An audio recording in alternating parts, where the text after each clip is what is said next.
into bigger hope.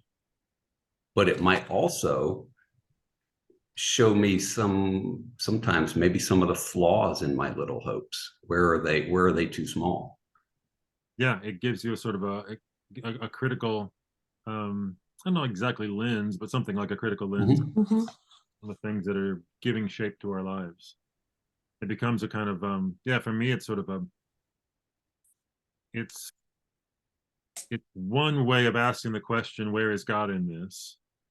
Where is my big hope taking how did Daniel leave the room? He's coming back in now. He just had his hand raised. I swear he was here. Yeah, asking that question about where is God in this? You're acting like, where's my hope for God in this hope that I have? Um, Daniel, you ditched us for a second, but you're back. Yeah, when you told me you were recording, and I said, "Bump this, I'm done." You had your hand up a second ago. Not on purpose though. I think I like about um, the Kevin Bacon motif is the idea on page 150. I think it's the last paragraph of this section. In the middle, you ask some questions. Would such a revelation still cause a human heart to burn with passion and the desire to know, love, and act in response? Or would this be the end of creaturely limit? Part of the I think the right word might be fun. Like part of the fun of salvation is actually getting to discern the connections between the hopes and sort of watching all these disparate fragments of the human community be like worn down and shaped into like puzzle pieces that actually fit together and like conspire to something bigger than the sum of our parts. But that's only like creaturely need for each other is only possible because of the limits. And so there's this like the limitedness of creaturely life is sort of like sublimated a little bit into probably into dependence on each other, and then into like magnification of each other. My soul magnifies the Lord in my brother or sister, like the limits, they become enhancing of each other, I think, at a certain point. But that's that's painful, that it takes work and all these things. But the Kevin Bacon effect is like the limits are what end up making what the community making the community possible almost. It's really good. Something like that. I'm thinking about the way that our conversation about doctrine of creation way back several weeks ago. And now, Daniel, you're making me think that one way of putting it is, in the creation of the world, we find out that limit is good, but we find that as a kind of promise. And maybe eschatologically is when we see that realized. Oh, that's the goodness of this particular limit, the way it fits with these other bits of limit and magnifies something that I never could have imagined on my own, or something like that. It's sort of this is where we realize, like, oh, I'm not just trusting God that my own limitations are good, but I'm actually experiencing their goodness. Emma Jane, go ahead. Boy, kind of, you changed it around on me a little bit, but just in when I first, was thinking when Daniel was talking in that, with the big hope in that last paragraph of 150,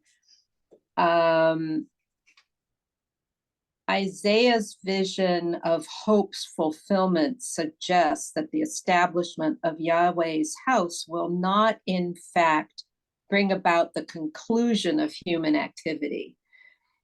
And that to me kind of said that's the eschaton, right? That no matter, all of what happens, the promise is that God is not going to like poof us out, like we're not going to lose all of our existence, which I think is so much of unfortunately a Christian concern, not necessarily an Episcopalian concern, but those concerns,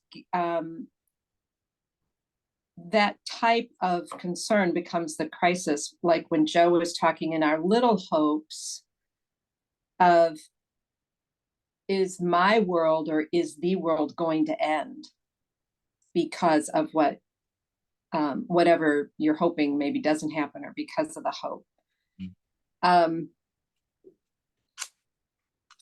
And I think, as you were saying, just on the first page, when you're talking about the fact that the Messiah comes to them after the resurrection, relieves their, now I'm kind of turning hope around to the despair, but relieves their despair that life has, the world as they had hoped is not ending. Mhm. Which is a message to us Mhm. in our own little hopes. Mhm. That makes sense. Mm-hmm. Yeah, It almost, excuse me, it almost like personalizes the eschaton. Hmm. The eschatolo, you know what I want to say, the eschaton.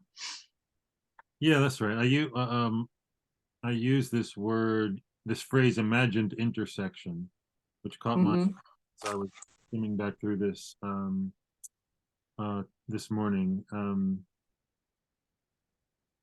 Which, imagined intersection, eschatology is Christian theology's imagined intersection of the hopes that creatures have with the goodness in which God made us, into which God calls us. That that's me trying to get at what you're talking about, Imogen, I think, with this. The eschaton isn't just something that happens to us. And the way, in fact, there's, the way that we do Joe's game of naming the 6 degrees of connection of my small hopes to the big hope, that itself is a kind of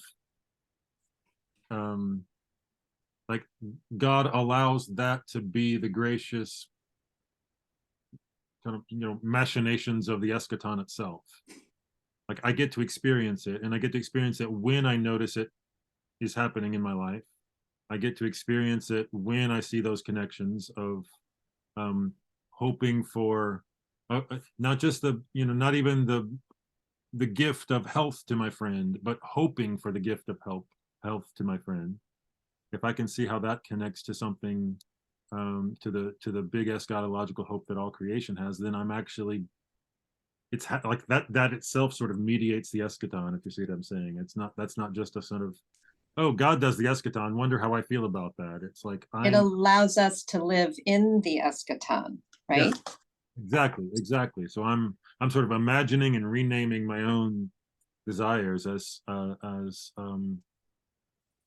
of the good things that God has called me to from the very beginning. Let's move on to the section then called delay, which starts here on page 151.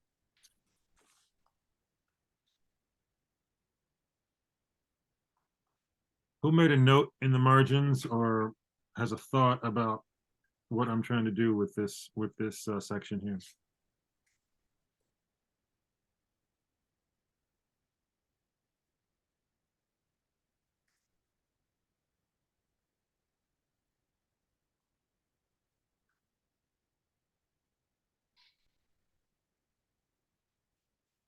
Is part of this kind of saying something like the delay is putting into chronology human participation in this? Is that in a sense something like what we're wanting to say here? Sounds like it to me. I'm distracted by my typo in the first sentence of this section. Oh. Move on. No matter how many times you proofread a thing.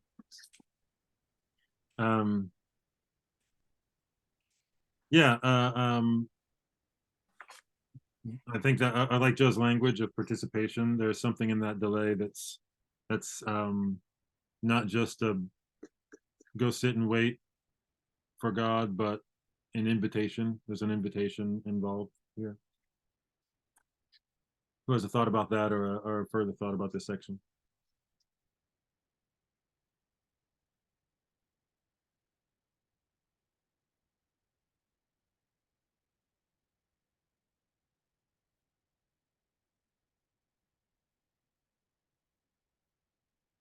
I say here the extension in time. Hold on, y'all. My daughter's school is calling. This is usually a sign that they need me for something. Don't go away.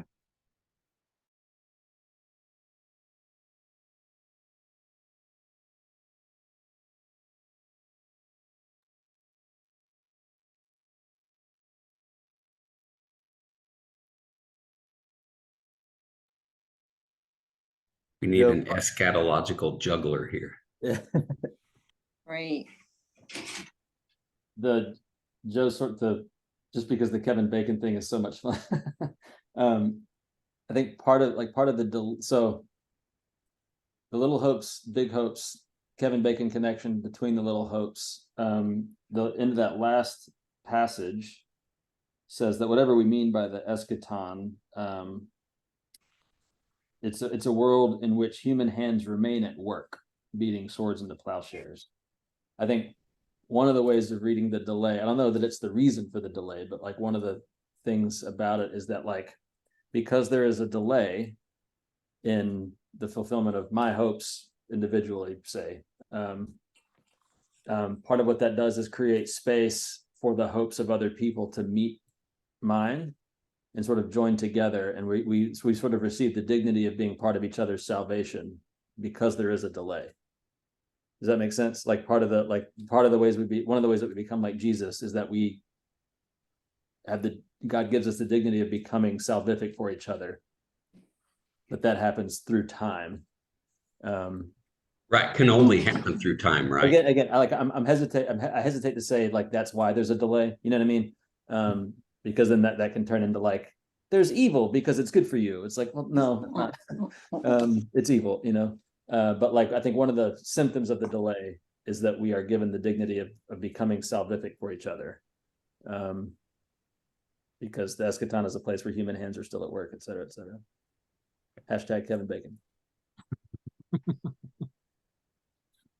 I'd love to see an example of this Kevin Bacon exercise. Can you give us one, Joe, or anybody else? I think Joe started us on one with the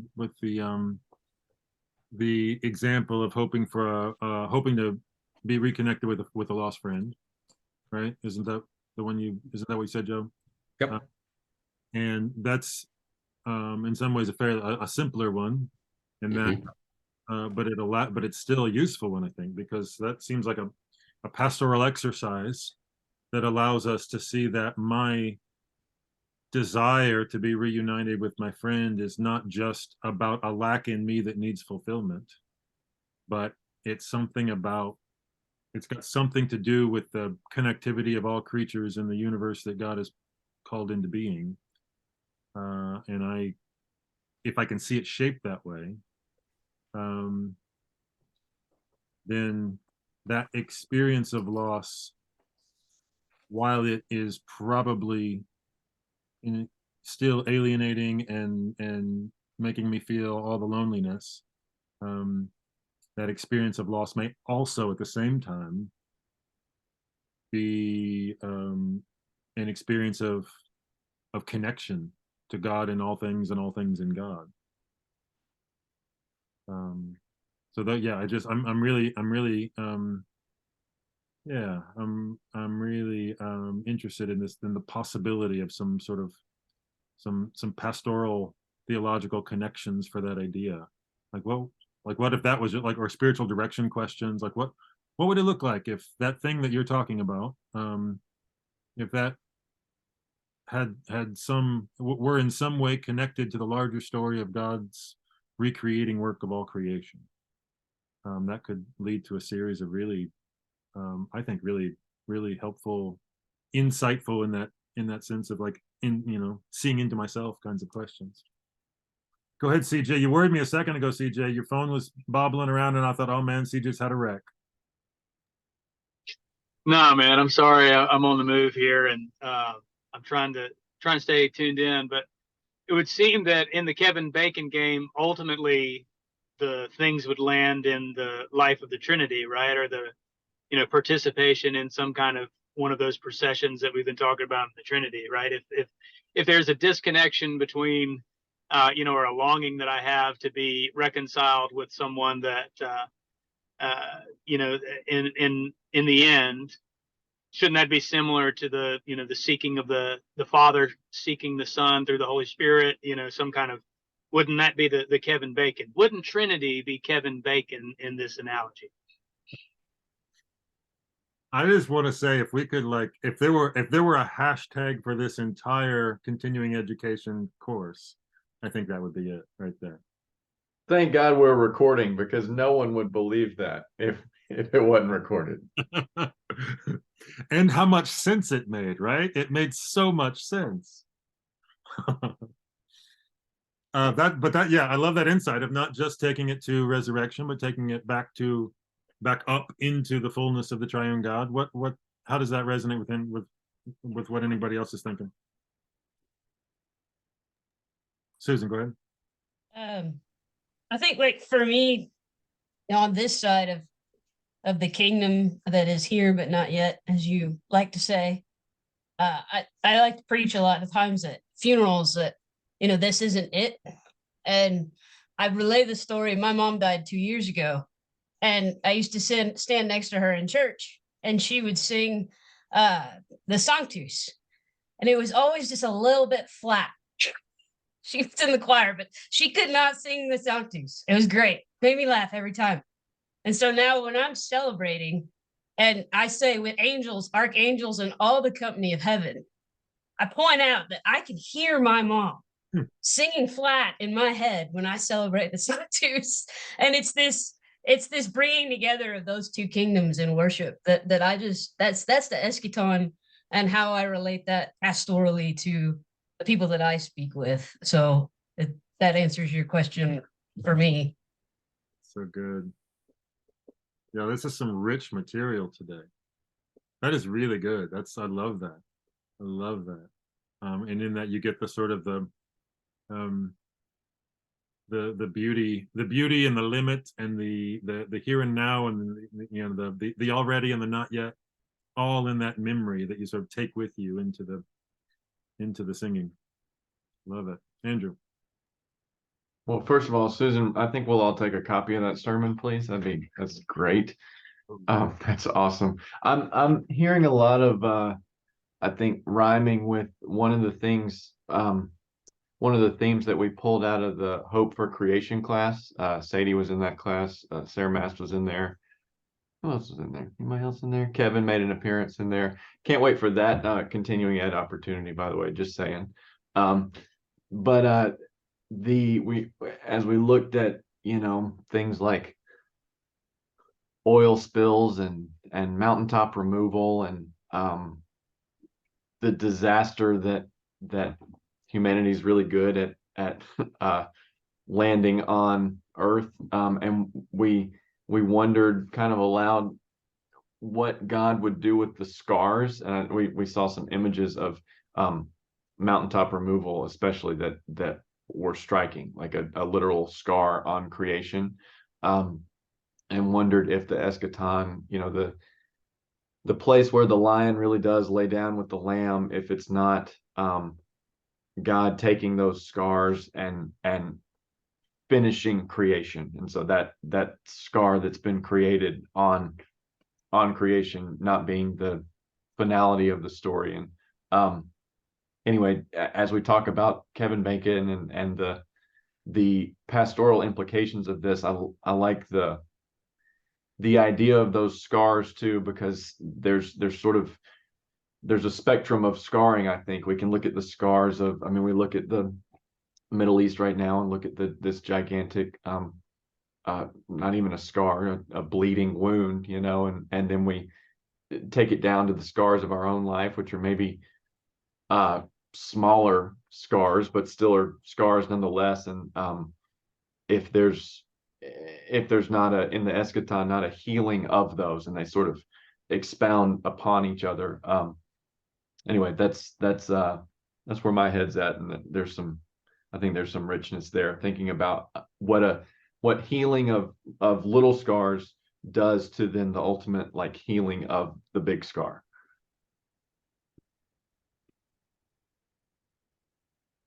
Yeah, that was a memorable day for me, and I think for many of us in that class, because we were just sort of pondering this question together of what do we hope for creation?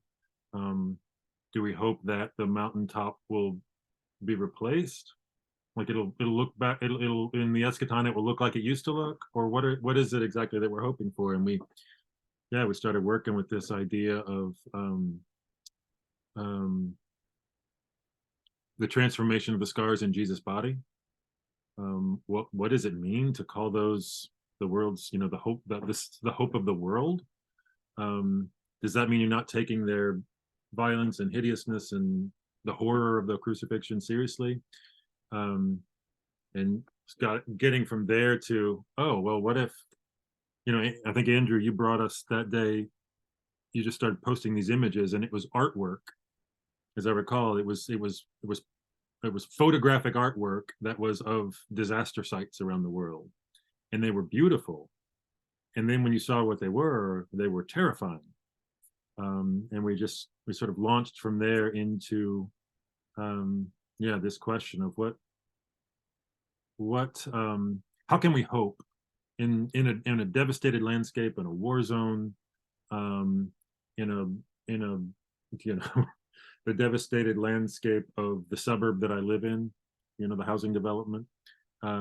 What does it mean? What am I actually hoping when I say I want this to find its true flourishing home in the hands of God?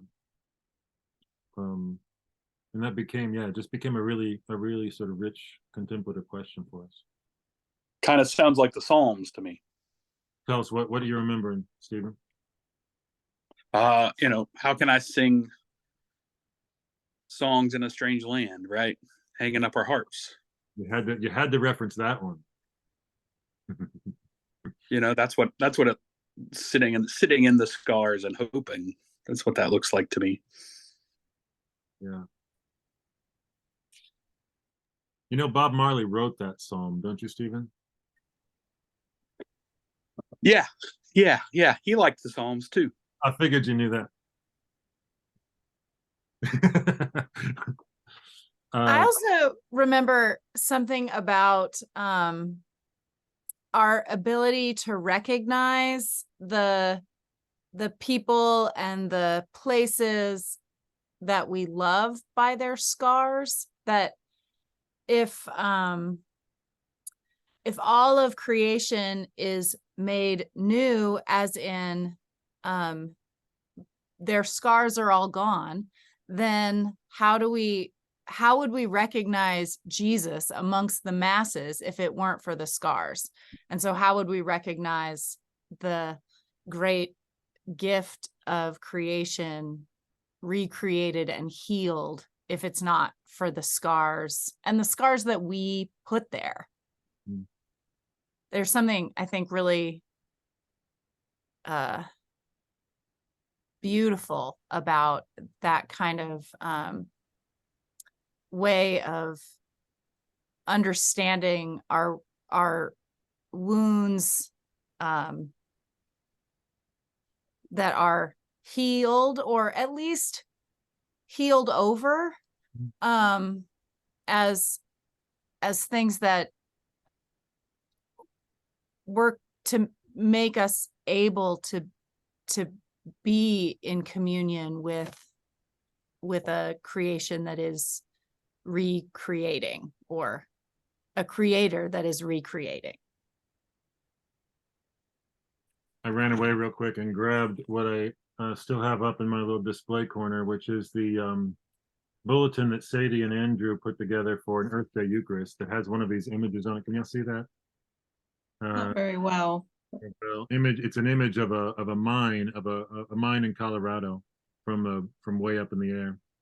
It's just one of these images that we looked at, and you could be looking at sort of, the beautiful sort of leather bound book, or sort of gilded, some sort of gilded icon, edging or something, but no, actually it's a gold or copper mine, I'm assuming, out in Arizona, not Colorado, in Arizona. So yeah, this was That's was part of our contemplative journey there. Imogen. I wanted to just piggyback on what Sadie is saying.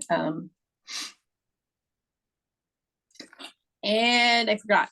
The scars. And what's interesting is that the disciples didn't recognize Jesus without his scars. Well, they were, I mean, not that he was scarred when they knew him, but that's what that we're anticipating to see. If you're Jesus, you know, where are your scars? And then he did show them. But this, the recognizing the Christ, in an, again, going kind of back to the eschaton in our lives, the disciples didn't recognize that life because they were stuck in the death that they had observed. And Jesus and being able, having the gift of being able to see that there was life beyond that through Jesus, through Christ coming back to them. And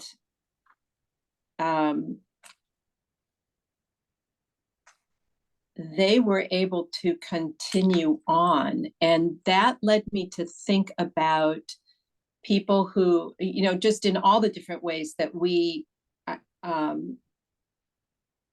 that somehow life, let me say this another way, that when we experience any kind of tragic death in our lives or significant death in our lives, and what I was thinking of is parents who, or family members or loved ones that experience someone taking their life, and they are able with time, maybe with that delay, I don't know if I'm using that in the right way, but to move back into life, certainly maybe changed, but that in itself is the eschaton in our lives. And also kind of what is that big hope that allows us to come out of that kind of a devastated loss and continue to see that there is life. Yeah, part of what I hear in that, Imogen, is observing in the Emmaus story that it's not that they need to put aside their despair so they can experience the hope. It's not a hope that sort of says, yeah, but look on the bright side, you know, like the life of Brian, like the ending of Life of Brian. But instead, it's one that sort of sits, you know, I mean, I think that's the way you're working with the scars imagery that Andrew called up to us, that those sites of pain and suffering and hurt and loss and devastation and despair are not gone, but they're healed. And so somehow that's what you get in that Emmaus story. You get, oh yes, you have lost a friend, and it is not just a friend, but your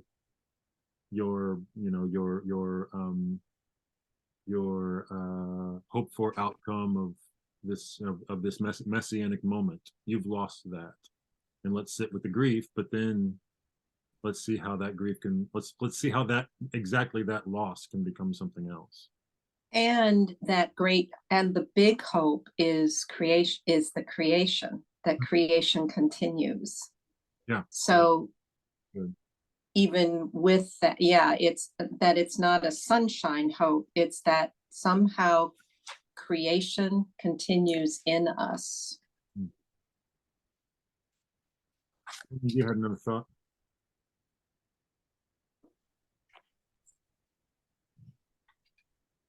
Daniel Stern? Yeah. Dan? Oh, sorry. There was something that Sadie had said about in either like recreation. How do we move into that the new creation, even though there are all these scars, and something about recognition. In the next section is about judgment, and one of the ideas there is that our judgments are under God's judgment. Like judgment is a human faculty, and therefore it is also under God's judgment. So ours are not final because God's is final. So when humans decapitate a mountain, that's an error of judgment of some kind that we have made. 2 weeks ago, Andrew asked the question, is suffering necessary for salvation? And at the time I was uncomfortable with that. I think in the eschatology chapter, I want to change my answer to yes, it is, because if we consider grief and remorse kinds of suffering. And I think when it comes to the scars, because our judgments are always under judgment, moving into the new creation always involves the inability to deceive ourselves about the judgments we have made. And so entering into the new creation, into the kingdom, is always going to involve a measure of remorse and grief. And that's a kind of suffering. And I think that I feel like there's something necessary about that, because it means we can't tell a false story about the new creation anymore. The scars are there. And as we enter into it, we can't tell any story about the scar that isn't a true story. Tony references the Divine Comedy a couple of times. One of the things I like about the way Dante imagines purgatory is that it's the place, the purgatory mountain is the place where nobody is alone and nobody is lying. Everybody is always very clear about what they have done and who humanity has been. And I think there's something about the new creation that involves passing through that kind of suffering, where there's appropriate remorse, appropriate sorrow. So Andrew, yeah, your question stayed with me, and I would like to amend my answer in the light of the eschaton. Did I ask that? Other Andrew Green. Other Andrew. Oh, I was about to say, good. I didn't remember asking that. I thought, all right. Yeah, the suffering that comes with telling the truth. It's part of what I'm hearing Daniel talking about. That truth telling is painful. And the eschaton is not about avoidance of that. Also, you should all know that anything that I have ever said that's halfway responsible about Dante, I learned from Daniel. Want to make that little caveat for you. Who's reading a poem? Oh, she read a Blandy lecture. Who is SMEC staff? Oh, that's you, Christine. You were here at Blandy last night then, huh? All right. Yeah, I was busy with fractions, finding common denominators and whatnot. I think that's a sort of purgatory, fractions. Lola agrees with you. The first line of Naomi Shihab Ni's kindness poem is, before you know what kindness really is, you must lose things. And she just goes on to expound on that. But it was a lovely poem. I thought it kind of pertained for our discussion. CJ, eyes on the road, but tell us what you're thinking. I'm parked. We're good. No, I think in terms of I have a lot of existentialism in my thoughts that I can't get rid of. But for me, something about the great hope is that we're ultimately not alone. That as much as we might feel trapped in subjective experience, the places where we are limited are actually the kind of the opportunities for connection, and that the great hope ultimately is that we would be known, our experience would be known intimately as God knows us, and so no person is an island, and some kind of revelation of that at the eschaton, and some kind of healing of that existential wound, if you will, that, you know, I go to often, but perhaps there's something in that, the, you know, final revelation of a connection that's always been there. Hmm.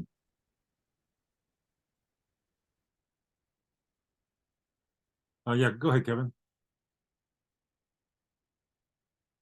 I'm almost wondering if I haven't developed this thought fully enough to articulate what I'm trying to say.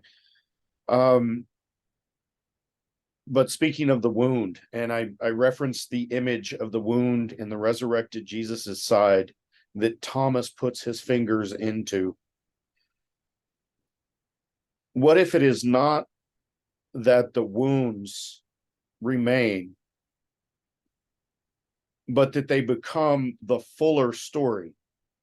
They become something else. That the wound in the side is no longer the wound in the side, the symbol of suffering, the symbol of Thomas's doubt and his proof, but rather the greater story around which all of creation is rejoicing, and which we could only have recognized in this world through the suffering. Going back to your video lecture, and the beyond, and we sort of experience the beyond in the moments where we come together, at the Eucharist, for instance, that we recognize the wound here and the hope, the small hope that we desire for reconnection with the lost loved one. But in the beyond, in the story which is beyond, that story is not that small hope, but the greater story of everything that the wound is beyond being a wound. That's good. Could you say that in that sense, are you saying, Kevin, so the wound, or what I grabbed from that was the wound becomes a transformation, like becomes transformational, or the wound transforms us into kind of ... I'm saying, is that what you're saying? Not so much that the wound transforms us, but the wound itself is transformed to the greater story of all that God has done, all that is meant for rejoicing in the Godhead. Does that make sense? Someone else rephrase me to where I sound better, smarter. No, there's some really strong sort of there's a strong sort of Christological connection that you're making there, I think. Like the mystery of that moment with Thomas is that it's not just that you know, the one that Thomas thought was dead is alive. It is that. But as part of what I hear you saying is that it's also the mystery is that in this particular wound, all of creation finds its place. Like that's the real heart of the Christological mystery, that in this particular story of suffering and resurrection, all the meaning of all of creation is, you know, it all sort of pours from that moment, or from that wound, you might say. And that, to me, that's also connecting for me to CJ's point about what the sort of the eschatological revelation. Part of it is, you know, we see God, but we also see ourselves in God, and we see all things in God, and we find out what our, you know, oh, it's sort of like this, you know, it's like this moment of, oh, that's what my life meant. That's what those moments of my life meant. It meant this, and I have no idea how to say this, because I have not yet seen all things in God and God in all things. But when I do, I hope that I make a whole lot more sense to myself than I ever have. Jared, go ahead.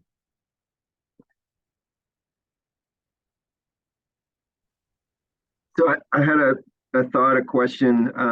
It's on page 160. I know I'm skipping ahead a little there. Is that okay? You only have 8 minutes, so let's skip, you know? Let's do it. So I wanna read this quote from you, and I want to hold it next to somebody else. It's in the middle of 160, but rather is God's loving summons that saturates all of time, every present with God's own eternal presence. In this sense, say it again. In the middle of 160? 160. Yeah, sorry. Tell me which paragraph, what's the paragraph start with? It starts with perhaps.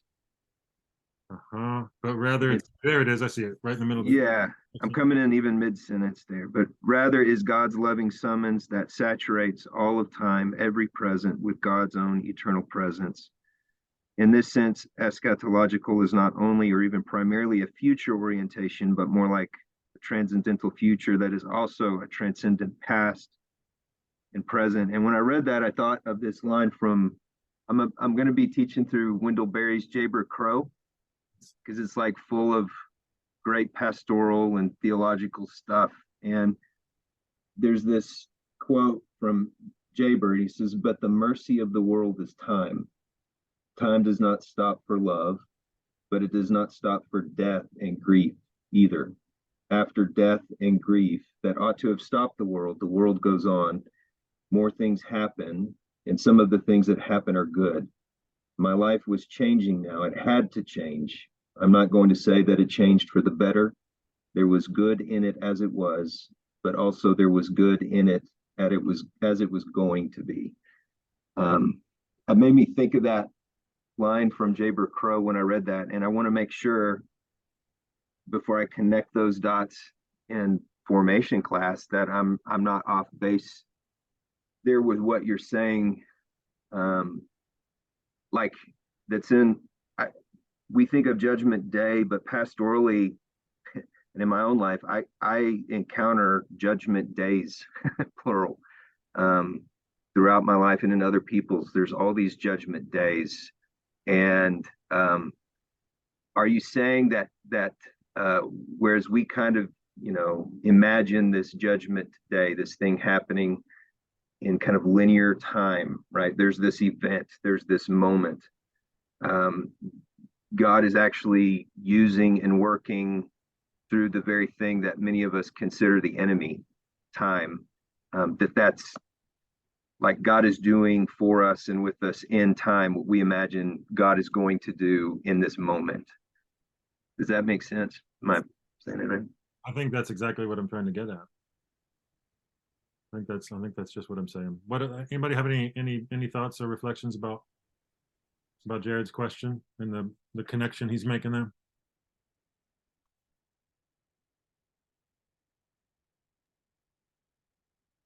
So Wendell Berry. Yeah.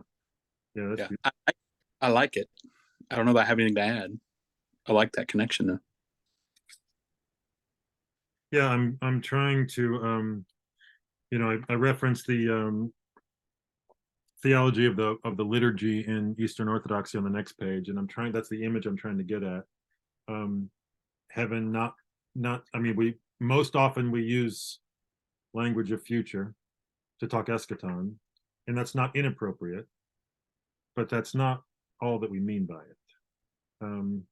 We don't mean the regular future. We don't even mean sort of, I don't think we even mean sort of a big total future. I think we also mean like the eschaton is the full presence of God in that moment in the past, and that the full presence of God in this moment in the future, in this moment in the present, and the full presence of God in the moment in the future. And God does not live in the future. God lives in eternity. And so the meeting of creation with God has to be the transformation of the past along with the present and the future.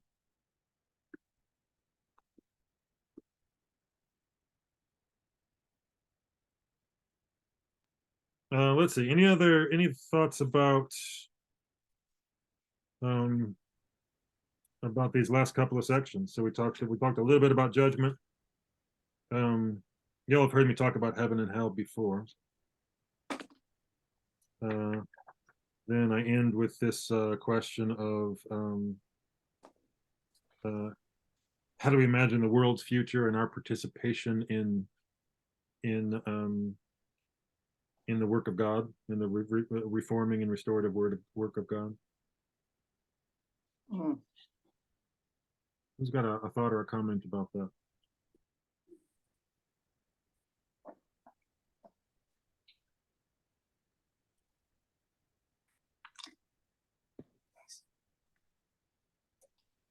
Oops.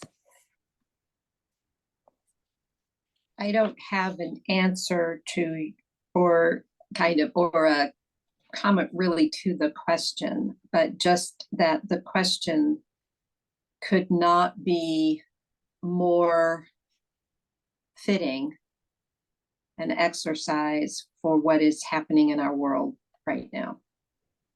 It feels so overwhelming, what's happening, with the Israeli and the God and the Palestinian and the Hamas and all of the wars. And to have that kind of I think that's a really important question to an exercise perhaps for people in our churches and our communities, because it's so overwhelming. The devastation is so overwhelming. Yeah. Joe, go ahead. I just, before the time completely ran out, I just wanted to say, thanks for doing this class for us. This has been really rewarding to me. I don't know. I feel like there's an analogy there between your conversation in the book about para-performance and its experience on others. I feel like this has kind of been something like that for me. So again, thanks. Oh, thank you, Joe. Thanks for putting it that way. And I think, when I talked about the idea of this book, as I was working on the last draft of it with my colleague Stephen Tomlinson, who many of you know, he started to help me think of it as a book, especially with that remember the testimony bit that I started with, a book about the theological meaning of theological conversations. Like what do we think's happening when we get together and talk about God? And what I hope is happening is that we are even in the hard conversations, or in the ones that lead to disagreements, or the ones that don't bring any big answers that we find satisfying. I mean, I hope in all of that part of what we're doing is imagining the eschaton, imagining the presence of God, finding ourselves transformed out of the existential nightmare that we often find ourselves into, oh, this is it. This is what God meant. And I will say, I mean, this is the joy of the work that I get to do here at the seminary, and reconnecting with you all is a big part of that. Is just like, that's true for me. Like when I sit and talk with you all about the work that you're doing, and how, the gospel of resurrection and the Trinity is showing up in that to me is just like, oh, I'm not sure there's anything better. I can't imagine what it would be, but it's definitely a gift for me. Anybody? I just also want to say a huge thank you, and also, for the exercise to be able to be with, former classmates and alums, has been, as far as just like continuing education, but just the exercise of stretching my mind again, like we did in class every day, which I'm glad I'm not doing right now. But it's been so enriching for me, and enriching in my work that I do at the hospital. and then, and personally with where I am in, you know, my own faith. So thank you, not just to you, Tony, but just to all of these people that I've come to know, and that good to see again.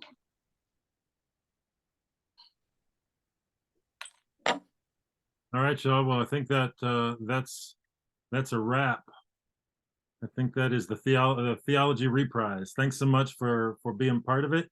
And I sent y'all around a survey just to, that's from my own reflections as I move on and see what worked and what didn't, and what I might offer in the future. So if you get a chance, give me some feedback on that. And I'll hope to see you all at some point pretty soon. Thank you.